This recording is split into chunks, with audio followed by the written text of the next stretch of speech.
Good evening, January 6th, 2023. We're here in Banff National Park, up above the town of Banff on a meadow up on the side of Tunnel Mountain Road or Sleeping Buffalo Mountain. In fact, let me show you the back of the mountain over here. Look how light it is, yet the sun set quite a long time ago now, about 2 hours ago, roughly, an hour 45. But I'm out here celebrating what is known traditionally in this part of the country, and certainly to Indigenous cultures in this area, as the wolf moon. This is the January full moon out here. Once believed that wolves would howl at this moon because they were hungry, but really wolves howl in the evening and they look up to the sky, not at the moon, as their sounds echo further and their ears can pick up sound. But it's a very important moon, and it has been for pre-contact people, First Nations who have lived here, well, in this valley for 13,000 years quantifiably, and across this continent.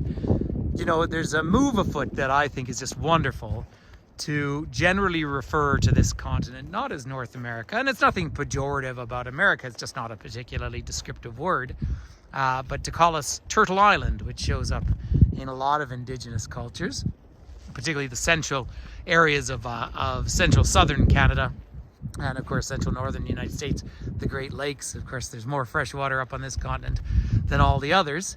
But nevertheless, this moon itself is a marking point. It's the halfway through the cold season. Now we're in Banff National Park. This is where I live. I travel a lot, but this is home and I love it here. And indeed, we can have snow on the ground for about 8 months of the year. And so as this moon, I see the moon is just clearing past, well, clouds are clearing past a bit of the moon, and you'll see the colors getting a little bit brighter, because otherwise it's fully night out here.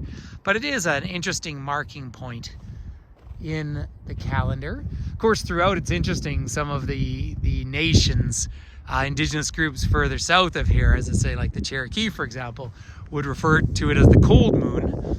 And I was reading today that up in Inuktitut, in different languages, one is the month of January, as described, of course, in their context, as the one that cannot overcome the cold. I think that's an amazing one. And the other one on Baffin Island, where the light returns.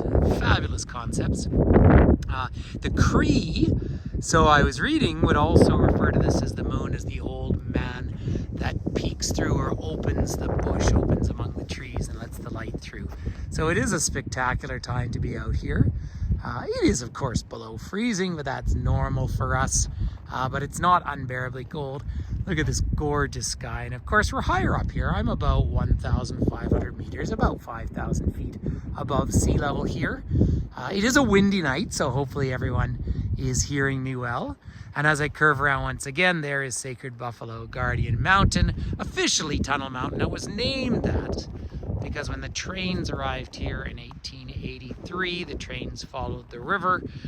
And down below, between these two mountains here, are the Bow Falls. And of course, the trains couldn't go up waterfalls. And so the surveyor said, we're going to have to tunnel through there. And the gentleman in charge of building the trains, William Van Horn, blew out the gasket, said find another way, and they did. And indeed the trains moved around about, well, a kilometer from here, and that is why the town site of Banff is located where it is. But really, I want to spend more time acknowledging that this is the land of the Stoney Nakoda people. The national park was created in 1885, and from 1890 to 1920, the Stoney Nakoda were actually expelled from their own land. Now their territory, Minithini, is just about 25 minutes down the road, but of course this is their land, and they were officially welcomed back in 2010. That's how long reconciliation takes.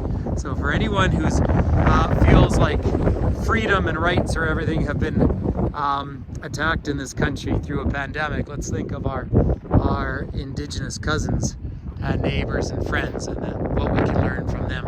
So up in the distance there is mighty Cascade Mountain, right up there. So again, there's a few hotels up in this area, but we're really up on the very edge of the town site of Banff, which is of course wedged into 4.08 square kilometers, and the park itself is over 6,000 square kilometers. And we're 4 contiguous national parks. All that said, those are for other days. This is just a moment with the wolf moon, ladies and gentlemen. So I would like to thank you for connecting with us with To Me Travel here. And if you are so willing, it'd be lovely for you to subscribe to this channel, just because over time it's nice to make these videos and connect with people around the world. So ladies and gentlemen, there is once again Mount Rundle and the beautiful Canadian Rockies. I'd love to say goodbye and turn the camera, but I'll give everyone a wave. There's that shadowy creature who seems to follow me around whenever there's light. But happy middle of the cold season, and please be healthy and happy and take this time with the wolf moon to reflect on the world and our place in it. So peace and love, ladies and gentlemen, from high in the Canadian Rockies.